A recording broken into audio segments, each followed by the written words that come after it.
Agradezco a Dios y a los pastores Vargas por esta oportunidad, por esta responsabilidad, pero como siempre lo digo, sobre todo por esta hermosa bendición y privilegio que nos da, que me regala a mi esposa, la pastora Marianela, y a mí de poder estar delante de todos ustedes trayendo y compartiendo la palabra de Dios. Dios nos va a poner en muchos lugares altos. La palabra dice que si en lo poco le hemos sido fiel, hay una promesa muy grande que sobre lo mucho Él nos va a poner. Y ustedes van a experimentar muchísimas cosas buenas. Yo las he experimentado, pero créanme, no hay nada más hermoso que después que uno se para acá o en cualquier lado a llevar la hermosa palabra de Dios, no hay algo que nos pueda hacer regresar y decir, no, hay algo mejor que esto. Un cargo, un estudio, un viaje, no hay nada que pueda superar el conocer y poder llevar y crecer todos juntos en los caminos del Señor. Amén.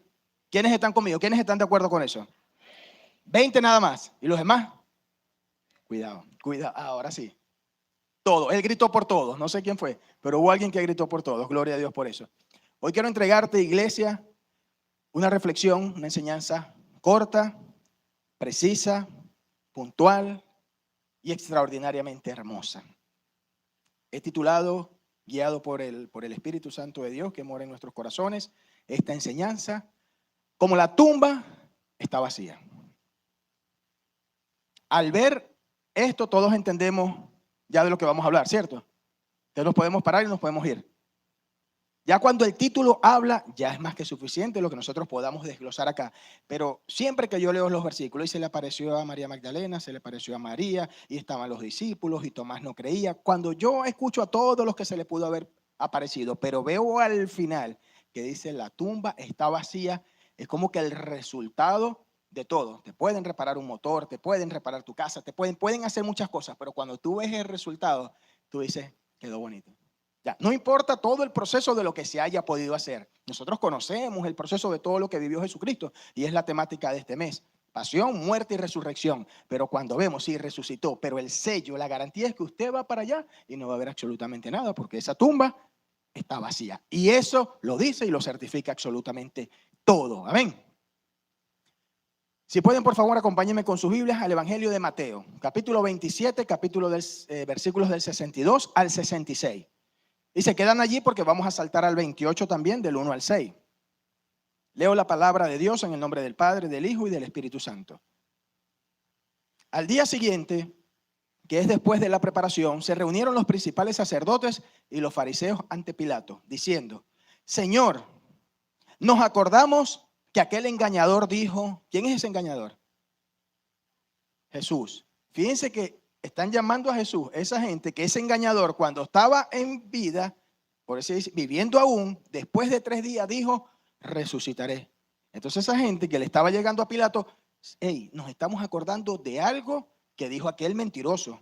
A Jesús lo condenaron, lo juzgaron porque estaba blasfemando, diciendo que era el Hijo de Dios. Pero acuérdate que también dijo que iba a resucitar. ¿Qué vamos a hacer? Entonces fíjense lo que les propone esta gente, estos locos a otro loco. Manda pues que se asegure el sepulcro hasta el 3er día. No sea que vengan sus discípulos de noche y lo hurten. Y digan al pueblo, resucitó de entre los muertos. Y sea el postrer error peor que el primero. Sella bien eso, porque la gente va a buscar robarse el cuerpo y van a decir que lo que hizo fue resucitar cuando no fue así. Es lo que estaban planificando ese cuerpo de entes demoníacos. Y Pilato les dijo, ahí tenéis un guardia, sin pensarlo 2 veces. Id, asegurarlo como sabéis. Entonces ellos fueron y aseguraron el sepulcro, sellando la piedra y poniendo la guardia. Paso al 28, porque eso solamente tiene que ver con la sepultura y cómo sellaron a Jesús allí. Al parecer de ahí no podía salir ni nada, ni brisa con todo el sello que le colocaron, ni la brisa podía salir de ese sepulcro. Pasado el día de reposo, al amanecer, el primer día de la semana, vinieron María Magdalena y la otra María a ver el sepulcro. Y hubo un gran terremoto, porque un ángel del Señor descendió del cielo y llegando, removió la piedra y se sentó sobre ella. Su aspecto era como un relámpago y su vestido como blanco como la nieve. Y de miedo de él, los guardas temblaron y se quedaron como muertos. Mas el ángel respondió y dijo a las mujeres, no temáis vosotras, porque yo sé que buscáis a Jesús, el que fue crucificado. No está aquí, pues ha resucitado como dijo. Venid, ved el lugar donde fue puesto el Señor. Gloria a Dios por su palabra. Señor Dios Todopoderoso, yo te pido que en este segundo servicio, que en esta mañana, Jehová de los ejércitos, seas tú hablando a nuestros corazones, Señor. Seas tú produciendo en cada uno de nosotros así el querer como el hacer por tu buena voluntad. Que tu palabra, Señor, una vez más en esta mañana sea bálsamo, que traiga paz, que traiga cobertura, que traiga respuestas, que traiga sanidad física, pero que también traiga sanidad interior, Señor. Que tu palabra hoy, por medio de cada versículo y por medio de esta enseñanza, Señor, quite todo velo en el nombre de Jesús y por medio de tu Santo Espíritu que se caiga, Señor. Todo aquello que tiene que ser deslastrado, toda estructura, todo paradigma que en este momento debe ser echado a tierra en el nombre de Jesucristo, te pedimos que tú lo hagas, Señor. Que tú hables, que tú muestres, que tú nos des la verdad como siempre, que es Jesucristo, Señor. Que tú nos digas por el camino por el cual debemos andar, Señor, que es el que a ti te agrada. Y que tu palabra nos confirme una vez más que tu voluntad siempre ha sido, es y seguirá siendo en nuestras vidas buena, agradable y perfecta. Para la gloria y honra de tu nombre oramos y en él te damos gracias. Amén, amén y amén. Gloria a Dios por su palabra. Fíjense, mis hermanos, estamos hablando durante todo este mes, durante toda esta temática de la pasión, de la muerte y la resurrección.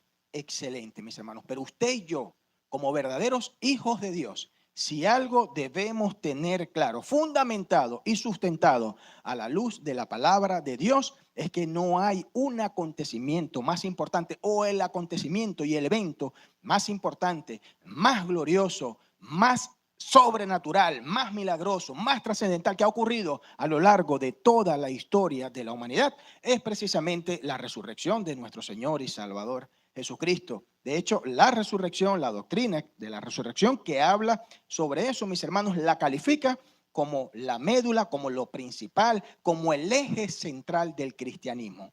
Y hay algunas razones muy básicas, muy implícitas, explícitas, que exponen desde todo punto de vista por qué la resurrección es lo más importante que usted y yo vamos a escuchar y vamos a ver a lo largo de toda la historia de la humanidad. La primera razón que alegan la mayoría de los teólogos y cualquier material bibliográfico que usted pueda ahondar e investigar es que es la prueba, es la evidencia más contundente que puede existir acerca del poder, acerca de la soberanía, acerca de la autoridad, acerca de todo el poder que Dios tiene sobre la vida y sobre la muerte.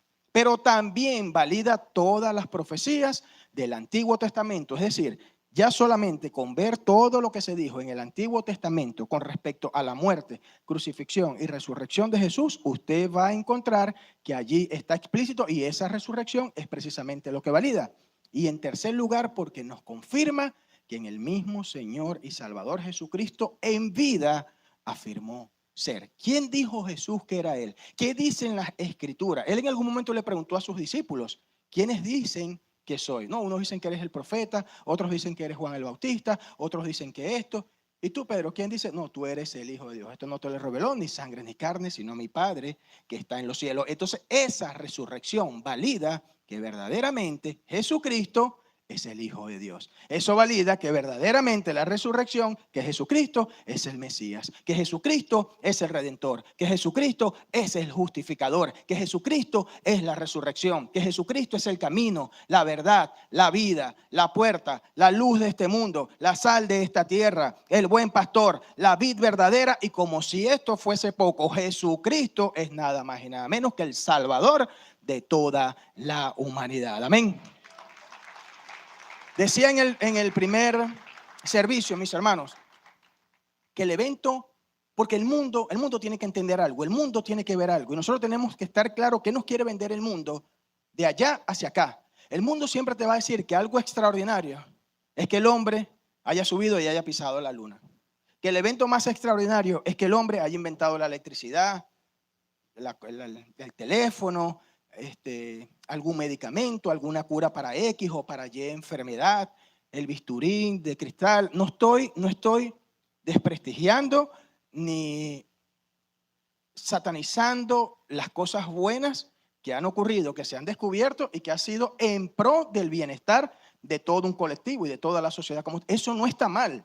Recuerden que Dios utiliza científicos, Dios utiliza médicos, Dios utiliza absolutamente lo que Él quiera utilizar, pero solo para la gloria y honra de su nombre. Pero lo que tenemos que tener claro, usted y yo, lo decía hace 2, 3 semanas, cuando Artemis II, que por supuesto, si se ponen a ver, Apolo, Artemis, habla de Apolo, habla de Artemisa, está hablando sencillamente de dioses con mitología griegas que desvían el propósito de lo que Dios quiere mostrar en nuestras vidas. Ya solamente una definición, un concepto y una palabra, a nosotros nos tiene que prender la alarma. Pero el mundo se detiene para ver eso. El mundo se detiene para ver cosas que quizás no le están agradando a Dios. ¿Con qué propósito lo estamos haciendo? Eso es el mundo, pero usted y yo tenemos que entender, porque nosotros, aunque estamos y habitamos en el mundo, como le dijo Jesús a sus discípulos, no son del mundo. Y de todo mal yo los voy a librar. Entonces sí tenemos que tener claro como verdaderos hijos de Dios y decir eso allá afuera, que el evento más extraordinario y más grande que ha ocurrido a lo largo de toda la historia de la humanidad no fue que el hombre subiera y pisara la luna, sino que el Dios creador de los cielos y de la tierra, el Dios todopoderoso, bajara, se encarnara, se sacrificara y pisara esta tierra y resucitara al tercer día. No hay nada, iglesia, absolutamente nada, ni nadie, ni que lo inventen, ni que lo escriban, que pueda superar este evento. Dentro de todo lo que involucra y abarca la gloriosa, extraordinaria, inexplicable y sobrenatural resurrección de nuestro Señor y Salvador Jesucristo, quiero presentarte tres aspectos bien resumidos, bien claros y bien precisos a la luz de la palabra de Dios, de lo que significa eso como beneficios para cada uno de nosotros, pero en primer lugar, en quién estamos creyendo nosotros. En primer lugar, en quién hemos puesto nosotros nuestra confianza. Dice 1 Corintios 15 del 12 al 22. Pero si se predica de Cristo que resucitó de los muertos, ¿cómo dicen algunos entre vosotros que no hay resurrección de los muertos? Porque si no hay resurrección de muertos, tampoco Cristo resucitó. Y si Cristo no resucitó, vana es entonces nuestra predicación, vana es también nuestra fe, y somos hallados falsos testigos de Dios, porque hemos testificado de Dios que Él resucitó a Cristo, al cual no resucitó. Si en verdad los muertos no resucitan, porque si los muertos no resucitan, y cierra con esto y dicen, tampoco Cristo resucitó. Y si Cristo no resucitó, vuelve y es enfático en lo mismo, entonces vana es nuestra fe y aún estáis en vuestros pecados. Entonces también los que durmieron en Cristo perecieron. Y si en esta vida solamente esperamos en Cristo, somos los más dignos de conmiseración. En otras versiones dice de lástima de todos los hombres. Mas ahora Cristo ha resucitado de los muertos. La buena noticia, primicia de los que durmieron es hecho, por cuanto la muerte entró por un hombre, también por un hombre la resurrección de los muertos. Porque así como en Adán todos mueren, también en Cristo todos serán vivificados. Amén. Mis hermanos, todas las demás religiones, y les tengo acá tres ciudades, tres fundadores, y lo que ocurrió con cada uno de ellos. Pero usted tiene que saber algo. Todas las demás religiones pueden ser muchísimas, no sé con precisión decirles cuántas son. Lo que sí le puedo decir es que todas fueron fundadas por hombres, todas fueron fundadas por X líderes, todas fueron fundadas por X políticos, todas fueron fundadas por X religiosos, monjes, sacerdotes, cualquier cantidad de cosas. Lo cierto es que si lo resumimos en una sola palabra, fueron fundadas por hombres cuyo fin, cuyo destino, cuya finalización de su historia, sencillamente fue la muerte. Sencillamente fue una tumba. Sencillamente allí continúa, allí están enterrados, pero no han podido hacer más nada después de allí. Y esto es tan cierto, mis hermanos, que les quiero mostrar tres ejemplos. Usted puede ir a una zona o a un sector que es conocido como Medina, en Arabia Saudita. Y hay una mezquita que es conocida como la mezquita del profeta, en donde usted entra allí y usted va a ver con facilidad los restos del cuerpo, donde está enterrado y donde está colocado Mahoma, el fundador del Islam. Usted puede ir también a Kuchinagar, allá en la India, y va a encontrar las cenizas y las reliquias de Buda. Es decir, por cierto, esas cenizas y esas reliquias, cuando hablan de reliquias, hablan hasta de su dentadura, inclusive. Fueron esparcidas por diferentes zonas y sectores y ciudades de allá de la India, pero lo va a encontrar, lo puede visualizar. Usted puede ir a Shandong, allá en la China, y también va a encontrar los restos de Confucio, el fundador del confucianismo, y está enterrado o colocado en un cementerio que también lleva su su propio nombre. Es conocido como el cementerio allá en la China de Confucio. Pero lo cierto, dentro de todo esto, amada Iglesia de Filadelfia, usted puede ir a visitar la tumba de cualquier fundador de todas las demás religiones y se va a encontrar con sus cuerpos, o lo que queda de sus cuerpos, se va a encontrar con sus restos. Allí usted los puede visualizar con mucha facilidad. Pero cuando usted va a Israel, cuando usted va a Jerusalén a visitar la tumba de nuestro Señor y Salvador Jesucristo, eso es precisamente lo que usted va a encontrar. Una tumba vacía. Las demás están llenas y adornos del Nuevo Testamento. Mis hermanos, Él establece, y es un versículo que nosotros hemos utilizado mucho a lo largo de todas las enseñanzas que hemos traído aquí, específicamente el momento de hablar sobre la resurrección de Jesucristo. ¿Y qué dice lo que acabamos de leer? Que si Cristo no hubiese resucitado, ¿qué hubiese pasado con nuestra fe? Sería vana. Si Cristo no hubiese resucitado, vana sería nuestra predicación. Si Cristo no hubiese resucitado, usted y yo seríamos unos mentirosos dignos y merecedores de recibir un Oscar diario. ¿Sí o no?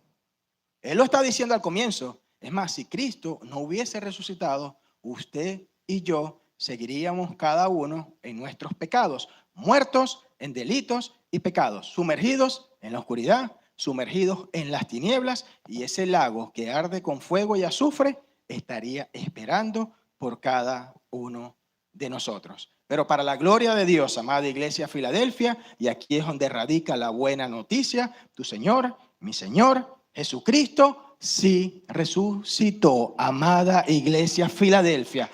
Él venció a la muerte. La muerte ni la tumba lo pudieron retener. Él resucitó. ¿Y qué te quiero decir con esto? Por eso el punto número 1 de que nuestra fe está colocada en un Dios que es real. Entonces, si Él resucitó, tu fe está colocada donde tiene que estar colocada.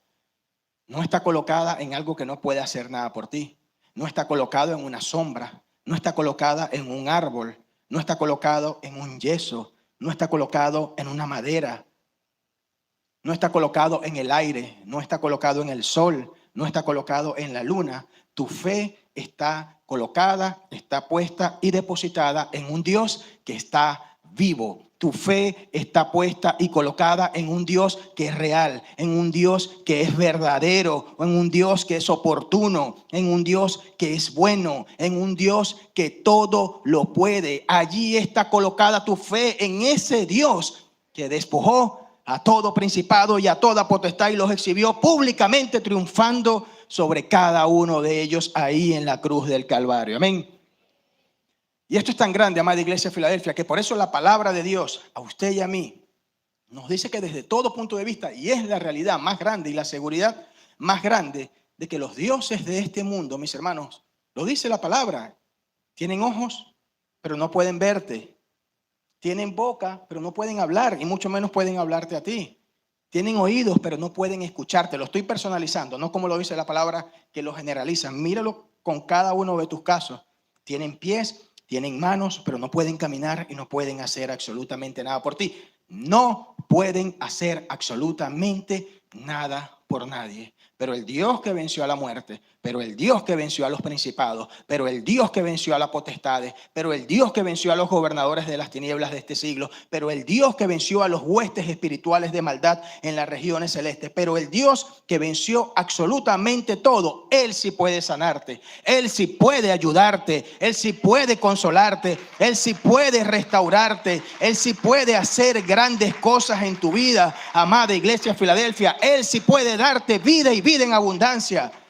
Él lo dijo, el enemigo no vino a hacer otra cosa. Él a lo que vino fue a hurtar, a matar y a destruir. Pero yo, el Salvador, el vencedor, el justificador y el dueño absoluto de tu vida, he venido para darte vida y vida en abundancia. Amén. Segundo punto. Ahora sí, ya estamos más que seguros, solamente para ratificarlo y para que el enemigo, que anda como león rugiente buscando a quien devorar, escuche en quién creemos nosotros. Escuche y sepa y confirme una vez más en nuestros propios labios en quién hemos decidido creer en ese Dios que está vivo, en ese Dios que es real y que es verdadero. Y ese Dios se sacrificó como segundo punto para traer paz y gozo a nuestras vidas. Juan 20 del 19 al 20 dice: cuando llegó la noche de aquel mismo día, el primero de la semana, estando las puertas cerradas, ya Jesucristo había sido entregado, ya Jesucristo había sido sepultado, pero nadie lo había visto. Estando las puertas cerradas en el lugar donde los discípulos estaban reunidos por miedo. ¿Por qué? Por miedo de los judíos. Vino Jesús y puesto en medio les dijo: paz a vosotros. Era un saludo muy cotidiano entre los judíos, shalom, porque entendían desde todo punto de vista que lo más importante para un hogar, para una persona y para una familia era la paz que venía directamente del Creador de los cielos y de la tierra. Y cuando les hubo dicho esto, les mostró las manos y el costado, y los discípulos se regocijaron viendo al Señor. Entonces vemos una paz asociada con una alegría, y por eso ellos se contentan cuando lo ven. Lucas 24 del 36 al 43 dice: mientras ellos aún hablaban de estas cosas, Jesús se puso en medio de ellos y les dijo: paz a vosotros. Entonces, espantados y atemorizados, pensaron que veían un espíritu. Pero él les dijo: ¿por qué estáis turbados y vienen a vuestros corazones estos pensamientos? Mirad mis manos y mis pies, que yo mismo soy. Palpad y ved, porque un espíritu no tiene ni carne ni huesos, como veis que yo las tengo. Y diciendo esto, les mostró las manos y los pies. Y como todavía ellos de gozo, emocionados, no podían creer lo que estaban viendo, estaban totalmente maravillados, él les dijo: ¿tenéis algo de comer? Entonces le dieron parte de un pez asado y un panal de miel. Y él lo tomó y comió delante de ellos. ¿Saben algo? Aquí voy a hacer un paréntesis porque esto es una historia hermosa. Estoy hablando de cuando Jesús se le presenta a sus discípulos ya resucitado como tal. Después de esa crucifixión, después de ese castigo, después de todo eso fuerte, terrenalmente, carnalmente, que tuvo que enfrentar nuestro Señor y Salvador Jesucristo, mis hermanos, los discípulos estaban agobiados. Los discípulos estaban totalmente sumergidos en la incertidumbre. Estaban totalmente sumergidos en la desesperanza, en el miedo. Dice la palabra de Dios, sí o no, que tenían miedo. Estaban sumergidos en la confusión, en la tristeza, en la duda. ¿Qué va a pasar? Ellos no tenían idea lo que iba a pasar con ellos. Lo que yo sí creo, sin temor a equivocarme, guiado por el Espíritu Santo de Dios, es que ellos estaban casi seguros de que lo mismo que le había pasado a Jesucristo era exactamente lo mismo que les iba a pasar a ellos. Amén. ¿Sí me están entendiendo? Pero hay algo aquí que aclarar. Ok, los discípulos tenían miedo. Parece que es normal. No habían visto a Jesús resucitado. Pero ¿saben algo? Ellos ya habían caminado con Jesús. Ellos habían escuchado hablar a Jesús de la resurrección. ¿Sí o no? Ellos comían con Jesús. Ellos vivían con Jesús. Si alguien debió haber sabido qué iba a ocurrir o cómo iba a desenvolver esto, los estoy llevando a un análisis quizás un poquito odioso, pero ya les voy a explicar por qué, porque no estoy hablando mal de los discípulos, pero eran ellos. Si alguien debía saber lo que venía después, porque se los había dicho el mismo Jesucristo, eran los discípulos, pero no fue así. Y no tenemos que hacer de esto el show. Es sencillamente algo que quedó como enseñanza para cada uno de nosotros. ¿Por qué? Porque eso también nos puede pasar a cada uno de nosotros. ¿Por qué? Porque esos momentos que vivieron ellos encerrados allí por miedo de los judíos también pueden venir en algún momento específico y puntual, como les pasó a ellos, pueden venir a tus vidas.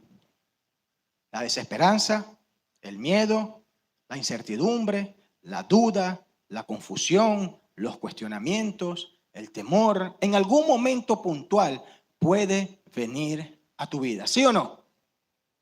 Pero en ese momento, porque eso va a llegar, la prueba va a llegar, la tentación va a llegar, pero hay una promesa que juntamente con la tentación, con la prueba y los procesos, Jehová de los ejércitos también nos va a dar la salida.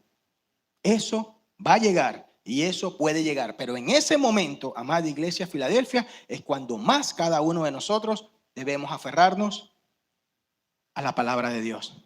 En ese momento, cuando llega la prueba, cuando llega el miedo, cuando llega la incertidumbre, cuando llega el no sé cómo voy a salir de esta, En ese momento es cuando usted y yo más debemos aferrarnos a la oración. Pero en ese momento es cuando usted más y yo debemos de creer en todas y cada una de las promesas del Señor, entendiendo que todas las promesas de Dios son en Él sí y en Él amén. El mismo Jesucristo lo dijo: la paz os dejo, mi paz os doy. Yo no os la doy como la da el mundo. No se turbe vuestro corazón ni tenga miedo. Filipenses 4:6, ¿a qué nos invita? A que estemos afanosos por todo.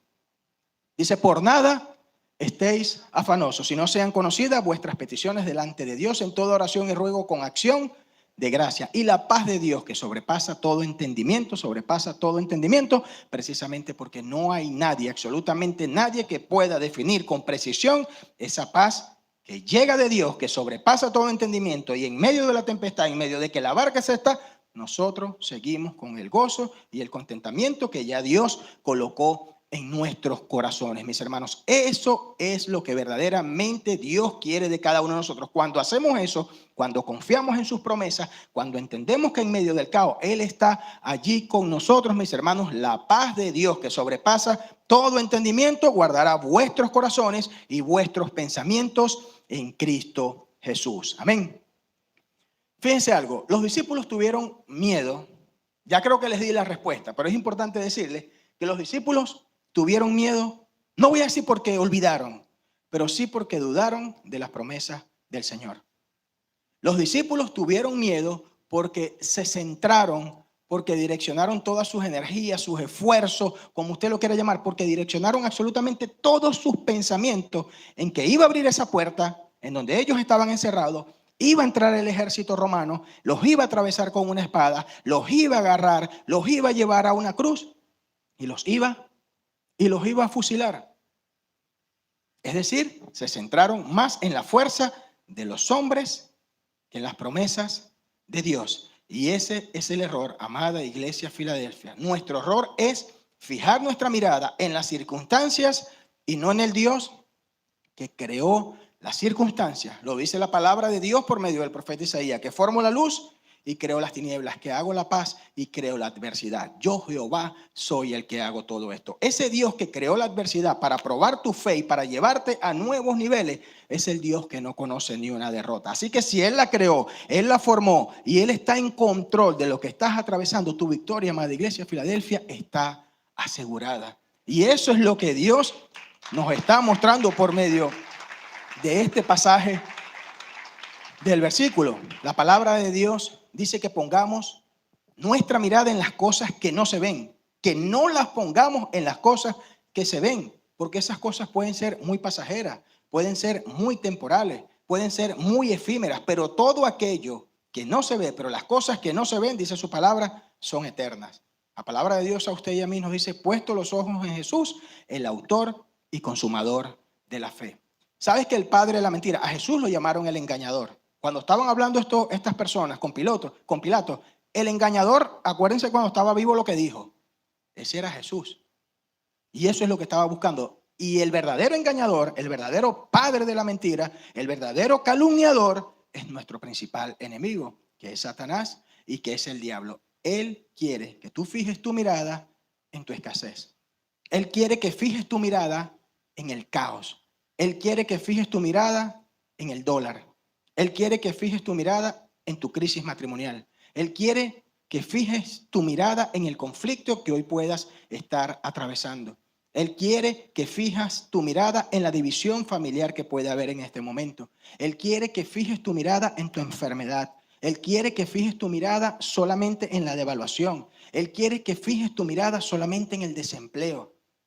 Él quiere, para resumirlo con una sola expresión, Él quiere que fijes tu mirada en todo aquello que pueda robarte la paz y el gozo que ya está en tu corazón por medio del fruto del Espíritu Santo que mora en mí. Es pues el fruto del Espíritu Santo: paz, gozo, paciencia, fe, bondad, benignidad, templanza, mansedumbre, y contra tales cosas, dice la palabra de Dios, que no hay ley. Ya eso fue depositado en tu corazón cuando aceptaste a Jesucristo como tu Señor y tu Salvador. Pero cuando sacas a Jesucristo de la ecuación, por supuesto que va a venir el miedo. Cuando sacas al Espíritu Santo de Dios de tu corazón y no tienes comunión con Él, sino que lo apagas y lo contristas, por supuesto que va a venir la incertidumbre, por supuesto que va a venir la duda, pero cuando tú te activas y le oras al Padre para que en el nombre de Jesucristo el Espíritu Santo de Dios lo haga, el enemigo tiene que retroceder y tu victoria está garantizada, porque por medio de Jesucristo ya usted y yo somos más que vencedores. Amén. Eso es lo que quiere el enemigo. Pero Dios quiere que tú fijes tu mirada en ese Dios, en la segunda persona de la Trinidad, que se encarnó, que se sacrificó, que se humilló, que venció a la muerte, que resucitó al tercer día. Dios solamente quiere que fijes tu mirada en ese Dios que venció a la muerte y que nos dijo a cada uno de nosotros, a Marta, a María, a la iglesia, camino a Betania, a Filadelfia, a toda la humanidad: yo soy la resurrección y la vida. El que cree en mí, aunque esté muerto, vivirá. Y todo aquel que vive y cree en mí no morirá eternamente. ¿Crees esto? Es la pregunta de Jesús y sigue siendo una pregunta más vigente que nunca, y todos los días la misma pregunta. Él te la va a hacer a ti y me la va a hacer a mí. ¿Crees verdaderamente que yo lo puedo hacer? ¿Crees verdaderamente, Iglesia Filadelfia, que Dios puede llevarse tu enfermedad? ¿Crees verdaderamente que Dios puede restaurar tu matrimonio? ¿Crees verdaderamente que Dios puede levantarte? ¿Crees verdaderamente que Dios puede proveerte de maneras extraordinarias y sobrenaturales? ¿Crees verdaderamente que Dios puede llevarse el cáncer? ¿Crees verdaderamente que Dios puede llevarse la depresión? ¿Crees verdaderamente que Dios puede activar tus finanzas a la enésima potencia? ¿Crees verdaderamente que Dios te puede dar un empleo? ¿Crees verdaderamente que Dios puede abrir puertas de bendición que nadie pueda cerrar? ¿Crees verdaderamente que Dios puede consolarte en medio de la tristeza que hoy estás enfrentando? ¿Crees verdaderamente que Dios puede hacer lo imposible posible hoy en tu vida?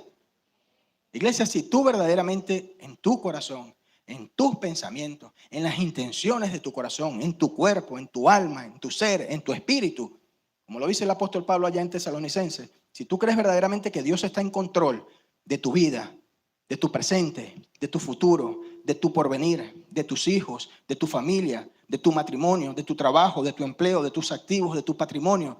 Si tú crees verdaderamente que Dios es el que te sostiene, que Dios es el que te lleva de tu mano, si tú crees verdaderamente que Dios lo puede lograr, entonces permíteme decirte que no hay nada ni nadie que pueda robarte la paz, amada Iglesia Filadelfia. Repito, el miedo, el temor y la angustia llegan cuando nos olvidamos de su promesa. El miedo, la incertidumbre y el temor llega cuando le decimos a Dios, al Hijo y al Espíritu Santo de Dios: ya va, voy a ver cómo soluciono yo esto. Ahí se van a abrir puertas y por supuesto que va a entrar algo que Dios no nos ha dado, porque Dios no te dio un espíritu de temor, Dios no te dio un espíritu de incertidumbre, Dios no te dio un espíritu de cobardía, Dios no te dio un espíritu de cuestionamiento. Dios te dotó, cuando ascendió Jesús, de su Santo Espíritu, y es un espíritu de poder, de amor y de dominio propio. Amén.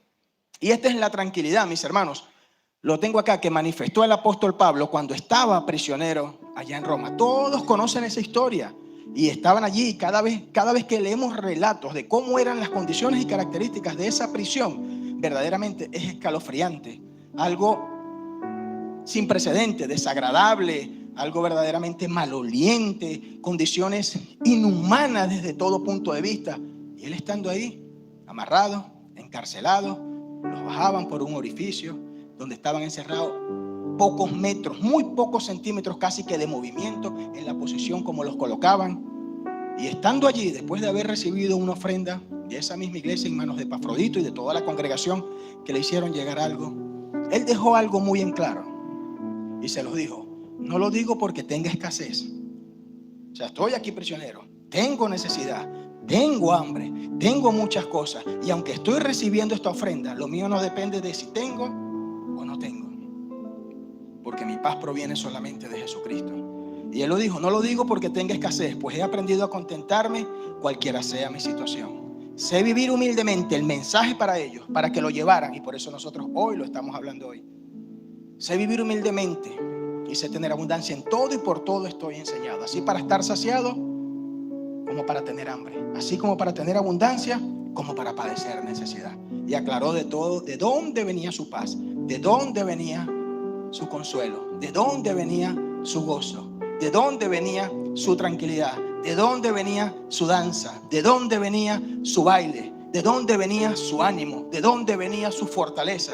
Y se lo aclaró a esas personas y a cada uno de nosotros. No depende de que tenga o no tenga, dependo solamente de Cristo, porque todo lo puedo en Cristo que me fortalece. Amén. Iglesia, nuestra paz no proviene, no está fundada o no la determina solamente la ausencia de problemas.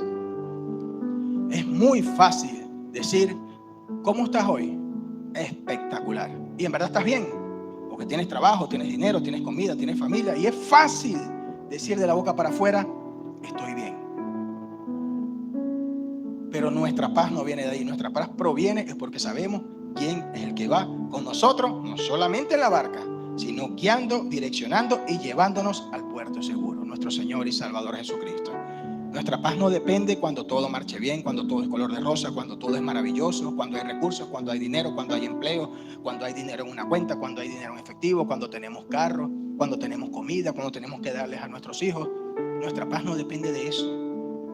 Nuestra paz no depende de la tranquilidad, ni de la ausencia de problemas, ni de la ausencia de aflicciones. Nuestra paz depende porque usted y yo, como verdaderos hijos de Dios, tenemos la seguridad, la certeza y la convicción que el que está con nosotros batallando en medio de esa tempestad y en medio de esa tormenta tiene nombre y apellido.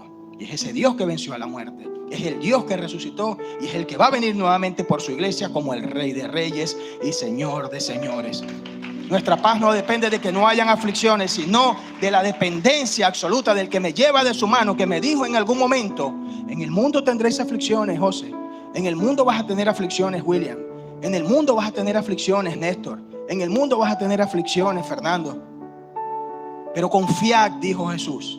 Pero confiad, porque yo he vencido al mundo. Y no solo eso, sino que mi amado Padre Celestial ha prometido librarnos a todos y cada uno de nosotros de todas y cada una de esas aflicciones. ¿Acaso hay algo más grande que esto para que usted y yo perdamos la paz y el gozo con facilidad?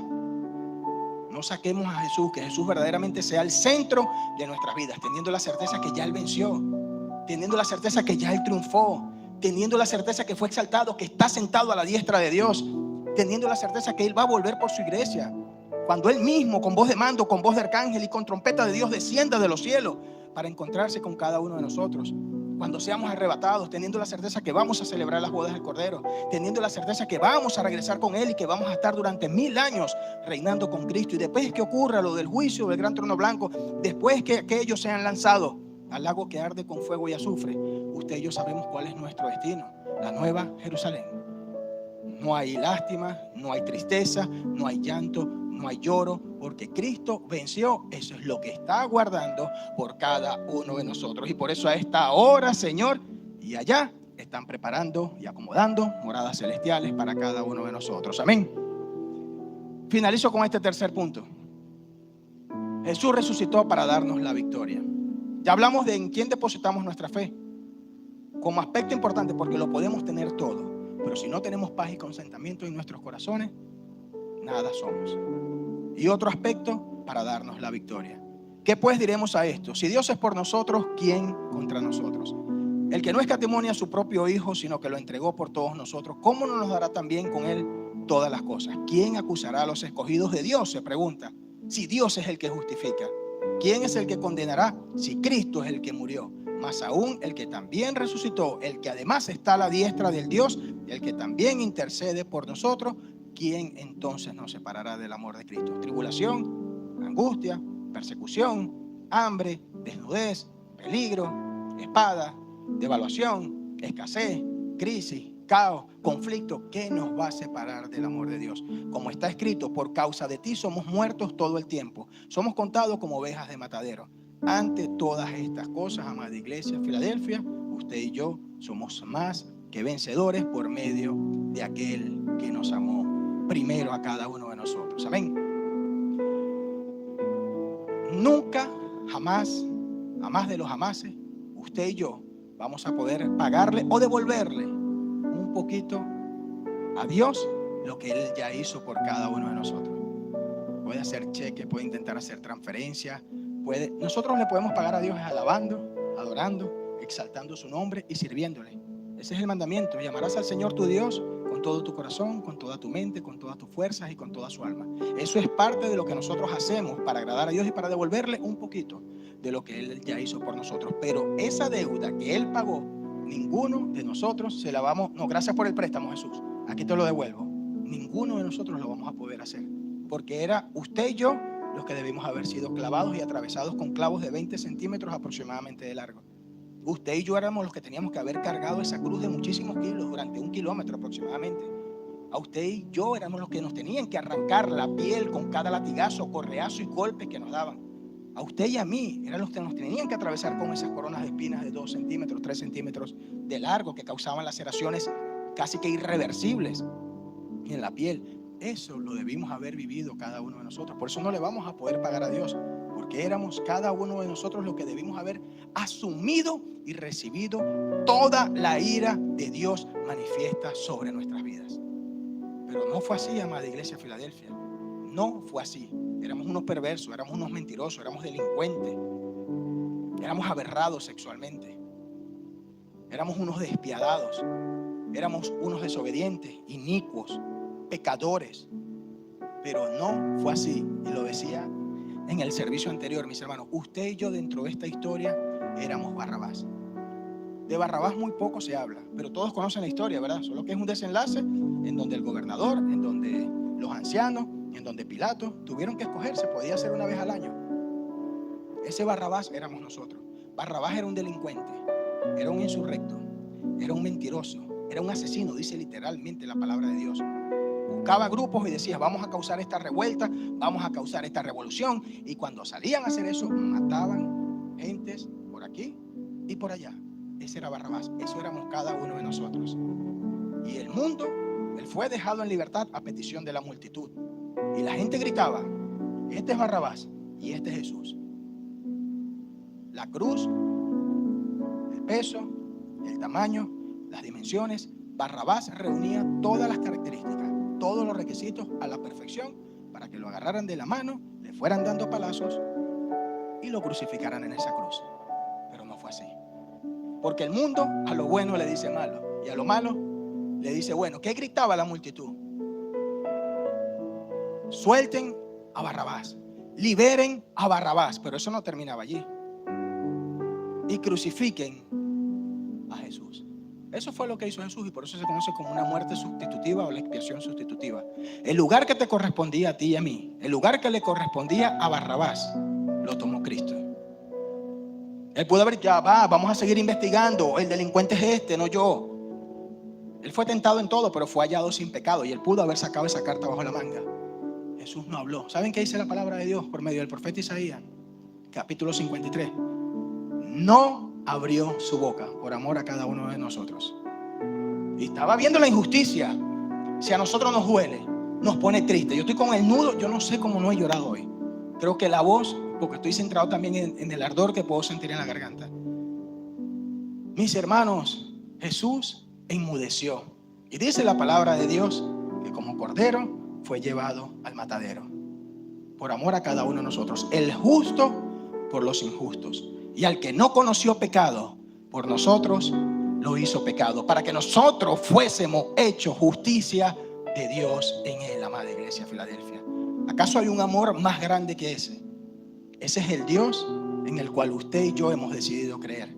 Y en eso consiste el amor, no en que nosotros hayamos amado a Dios, no es que nosotros hayamos sido perfectos, hermosos, arrepentidos, nos acercamos y Él nos recibió como nada, no, fue Dios el que se acercó a nosotros, porque en eso consiste el amor, no en que nosotros lo hayamos amado, sino en que Él nos amó primero y envió a su propio Hijo en propiciación de cada uno de nuestros pecados. No me importa si Barrabás es un asesino, no me importa si Barrabás es un delincuente, no me importa si Barrabás es, pero yo voy a hacer un sacrificio una vez y para siempre, y voy a resucitar porque quiero darle a la humanidad salvación y vida eterna. Eso fue lo que hizo Jesucristo por cada uno de nosotros.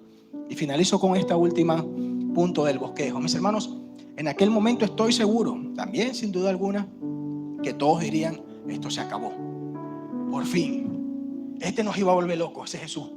Ese que se hacía llamar el Hijo de Dios y el Mesías, ya salimos de él. Listo, ya lo matamos. Y ahora tienen que bajar las aguas y aquellos se tienen que recoger. Hasta aquí llegó el evangelio. Hasta aquí llegaron las buenas nuevas de salvación. Hasta aquí llegó el nacimiento de las iglesias. Todo terminó en la iglesia primitiva del primer siglo. Esto muere aquí.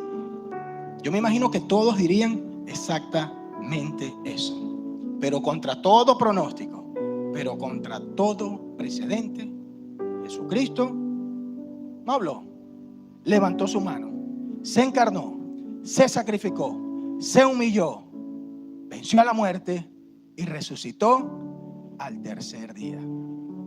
Contra todo pronóstico y precedente, cuando Jesús resucita, le está demostrando al mundo que la última palabra no la tiene un ejército, que la última palabra no la tiene un presidente, que la última palabra no la tiene un hombre, que la última palabra no la tiene la ciencia, que la última palabra no la tiene el diablo, que la última palabra no la tiene Satanás, no la tiene ningún principado, no la tiene ninguna potestad, no la tiene ningún Dios con D minúscula. Cuando Jesucristo resucitó, Jesucristo demostró que la última palabra la tuvo, la tiene y la seguirá teniendo. Es Dios que dijo: nadie me la quita, sino que yo de mí mismo la pongo. Está hablando de su vida, porque yo, el Rey de Reyes y Señor de Señores, tiene poder para ponerla y tiene poder para volverla a tomar. Amén.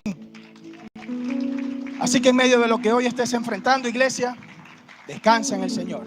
Sigue confiando en el Señor. Que nada te robe la paz, que nada te quite el gozo que ya mora en tu corazón. Y sigue creyendo que tu victoria está garantizada, porque esa última palabra en tu crisis, en tu vida, en tu matrimonio, en tu hogar, en tu trabajo, en tus finanzas, en tu familia, jamás la va a tener el mundo. Jamás la va a tener el diablo, jamás la va a tener un jefe, jamás la va a tener un médico, jamás la va a tener el nombre que queramos darle. La última palabra en nuestras vidas, el sello y la decisión, siempre va a estar en manos de aquel que te dice hoy y que nos dijo desde hace miles de años atrás: no temas, porque yo estoy contigo. No desmayes, porque yo soy tu Dios. Siempre te ayudaré y siempre te sustentaré con la diestra de mi justicia. Amén. A Dios sea toda la honra, sea toda la gloria, el poder, la victoria, la majestad, el imperio y la soberanía, hoy y siempre, por los siglos de los siglos.